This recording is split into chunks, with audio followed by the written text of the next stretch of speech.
आपके साथ एटलीस्ट एक बार तो ऐसा ज़रूर हुआ होगा कि आपने कोई मोटिवेशनल वीडियो देखी और उसको देखने के बाद में आप एकदम से चार्ज अप हो गए और फिर आपने सोचा कि बस बहुत हुआ, अब तो मैं एक कामयाब इंसान बनकर ही दिखाऊंगा। लेकिन कुछ टाइम के बाद में आपकी सारी मोटिवेशन ख़त्म हो गई और आप वापस से उसी नॉर्मल लाइफ में आ गए। ना अगर आपने इस बात को अपने आप से रिलेट किया है तो आप पहले ऐसे इंसान नहीं हैं जिसके साथ ये इंसिडेंस हुआ है। हज़ारों लाखों ऐसे लोग हैं जो कि स्टिल इस प्रॉब्लम को फेस कर रहे हैं। इसीलिए आज हम आपको टॉप 5 ऐसे प्रिंसिपल्स बताने जा रहे हैं जो कि आपको मोटिवेटेड रखने के लिए हमेशा हेल्प करने वाले हैं। तो चलिए जानते हैं कौन कौन से हैं वो प्रिंसिपल्स और बिना किसी देरी के अपनी आज की डिसेंट नॉलेज को शुरू करते हैं। Number 1, push all your buttons. आपने एक एयरप्लेन का कॉकपिट तो ज़रूर देखा होगा जहाँ पर पायलट प्लेन को उड़ाने के लिए बैठा हुआ होता है और उसके अंदर अलग अलग तरीके के बटन्स लगे हुए होते हैं जो कि डिफरेंट तरीके से काम करते हैं। इमेजिन कीजिए अगर पायलट को यही पता ना हो कि कौन सा बटन किस काम आएगा तो वहाँ पर बैठे हुए पैसेंजर्स के लिए क्या ये गुड न्यूज़ होगी? डेफिनेटली वो उस प्लेन को क्रैश कर बैठेगा।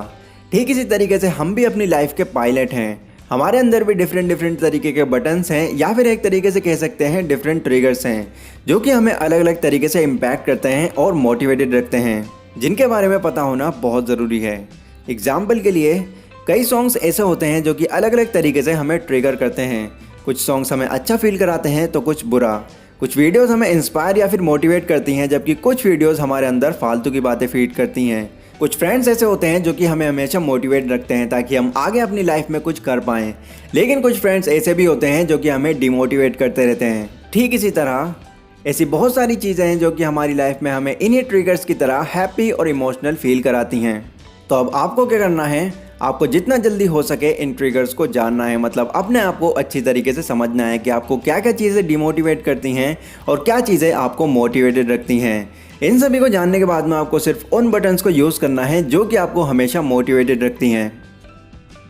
Number 2, limited offer. किसी भी गेम में चाहे वो क्रिकेट हो या फिर फुटबॉल हो, एक स्पेसिफिक टाइम दिया गया होता है और उनसे कहा जाता है कि आपको इसी टाइम के अंदर अपना स्कोर बनाना है। तो प्लेयर उसी टाइम के अंदर अपना बेस्ट परफॉर्मेंस देने की कोशिश करता है ताकि वो उस मैच को जीत सके। सपोज़ कीजिए अगर उन प्लेयर्स को कोई एक लिमिटेड टाइम ना दे करके ये कहा जाता है कि आप जितना हो सके उतना खेल सकते हैं, आपके लिए टाइम की कोई लिमिट नहीं है, तो आपको क्या लगता है वो सभी प्लेयर्स वहाँ पर सेम एनर्जी के साथ खेलेंगे? बिल्कुल भी नहीं। ऑब्वियसली वो यही सोचेंगे कि अरे यार अभी तो बहुत टाइम है, हम आराम से इस गेम को कंप्लीट कर लेंगे। ठीक इसी तरह कई सारे लोग यही सोचकर बैठ जाते हैं कि अरे यार अभी तो बहुत लंबी लाइफ पड़ी है, हम आराम से अपने कामों को ख़त्म कर लेंगे, और वो अपने सारे काम और इम्पॉर्टेंट थिंग्स को पेंडिंग छोड़ देते हैं। अब हो सकता है कि इससे कुछ लोगों को बुरा फील हो रहा हो, बट यकीन मानिए यही रियलिटी है और ऐसा करके हम अपने ड्रीम्स और गोल्स को खोते जा रहे हैं। एंड जब हमको इस बात का एहसास होगा तब काफ़ी देर हो चुकी होगी।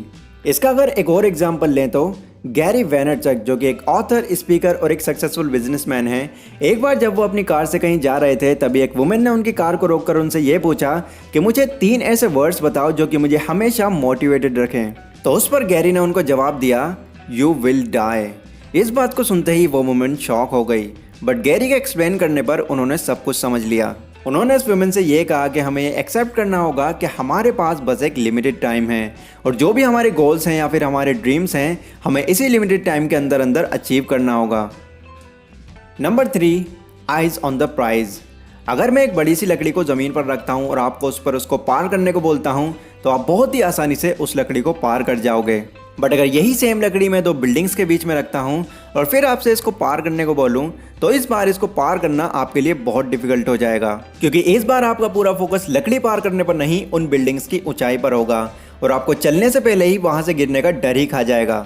ठीक इसी तरह हमारी मोटिवेशन कम हो जाने की मेन वजह ये भी बनती है कि हम अपनी सक्सेस और अचीवमेंट्स पर फोकस करने के बजाय प्रॉब्लम्स और फेलियर्स जैसी नेगेटिव चीज़ों पर ज़्यादा फोकस करते हैं और ये आपकी मोटिवेशन को वहीं रोक देगा। तो अपना पूरा फोकस उस पर्टिकुलर सक्सेस और रिवॉर्ड पर लगाएं जो कि आपको वो हार्ड वर्क करके मिलने वाला है, बजाय फेलियर और नेगेटिव थिंग्स के बारे में सोचने के। Number 4, stay hungry.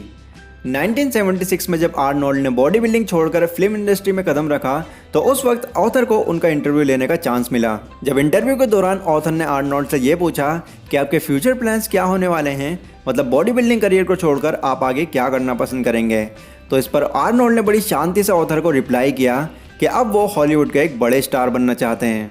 ये सुनकर ऑथर को काफ़ी अजीब लगा क्योंकि उस वक्त ऐसा कोई भी स्टार हॉलीवुड के अंदर नहीं था जिसकी इतनी ज़्यादा ह्यूज बॉडी हो। इनफैक्ट उस वक्त स्लिम लोगों को ज़्यादा पसंद किया जाता था, इसलिए कोई भी डायरेक्टर उनको लेने में ज़रा भी इंटरेस्टेड नहीं होता। ऑथर ने दोबारा उनसे एक सवाल किया, अच्छा ठीक है, लेकिन आप ये करेंगे कैसे? तो दोबारा से बड़ी शांति से आर्नोल्ड ने उनको रिप्लाई किया, ठीक इसी तरह जिस तरह मैंने अपने बॉडी बिल्डिंग के सपने को पूरा किया है। एक विज़न बनाकर उसके बारे में सोचते रहना जो कि आप अचीव करना चाहते हो, और इसी के अकॉर्डिंग एक्शन लेते रहना, ये सोचते हुए कि मैंने ऑलरेडी उस ड्रीम को पूरा कर लिया है। ऑथर को उस वक्त ये बात ज़रा भी समझ में नहीं आई, बट फिर भी वो उन बातों को नोट डाउन करते रहे। लेकिन कुछ सालों के बाद वो ये न्यूज़ सुनकर काफ़ी ज़्यादा हैरान हो गए कि आर्नोल्ड हॉलीवुड के एक बड़े सुपरस्टार बन गए हैं, और उन्हीं से इंस्पायर होकर बाकी स्टार्स ने भी उन्हीं की तरह बॉडी बिल्डिंग करनी शुरू कर दी। नाउ ये सब पॉसिबल हो पाया था आर्नोल्ड के एक हैबिट की वजह से, जिसका नाम था स्टेइंग हंग्री। नाउ सपोज कीजिए आपको बहुत प्यास लगी है, तो उस वक्त आपको पानी के सिवा कुछ और नहीं सूझने वाला। एंड सेम थिंग आपको अपने गोल्स पर भी अप्लाई करनी है। अपने गोल्स के बारे में हर वक्त सोचते रहो और इसके अंदर इतना घुस जाओ कि उसके सिवा आपको कुछ और ना सूझे। ये चीज़ आपको आपके गोल को पूरा करने में हेल्प भी करेगी और आपको हमेशा मोटिवेटेड रखने में भी। Number 5, fake it. इससे पहले वाले पॉइंट में जो आर्नोल्ड की वो बात ऑथर को समझ नहीं आई थी, उसको क्लियर करता है ये वाला पॉइंट। कई सारे ऐसे साइकोलॉजिकल प्रिंसिपल्स हैं जो कि हमें ये बताते हैं कि अपने आप से झूठ बोलना कई बार हमें फ़ायदा भी दे सकता है। एग्जाम्पल के लिए, अगर आप सैड फील कर रहे हैं और उस वक्त आप अपने आप से ये कहते हैं कि नहीं मैं सैड नहीं हूँ, मैं बहुत ही खुश हूँ, और ज़बरदस्ती ही सही आप थोड़ी सी स्माइल अपने फेस पर ले आते हैं, तो आपका माइंड उस सिग्नल को कैच करेगा कि आप अच्छा फील कर रहे हैं और आप रियल में अच्छा फील करने भी लगेंगे।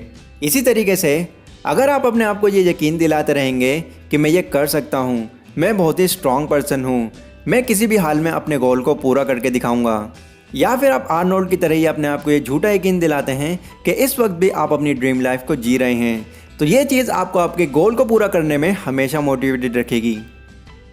नाउ ये पांचों प्रिंसिपल्स मैंने आपको स्टीव चैंडलर की book 10 Ways to Motivate Yourself से बताए हैं, और आप इसी तरीके के और प्रिंसिपल्स जानना चाहते हैं तो लिंक डिस्क्रिप्शन में है, वहां जाकर आप इस बुक को परचेज कर सकते हैं। तो ये वीडियो गाइस आज की हमारी यहीं तक थी। पसंद आई हो तो लाइक करें, और इन फ्यूचर इसी तरीके की कमाल की जानकारी पाने के लिए इस चैनल को सब्सक्राइब करें। तो मिलते हैं अपनी अगली वीडियो में, तब तक के लिए टेक केयर।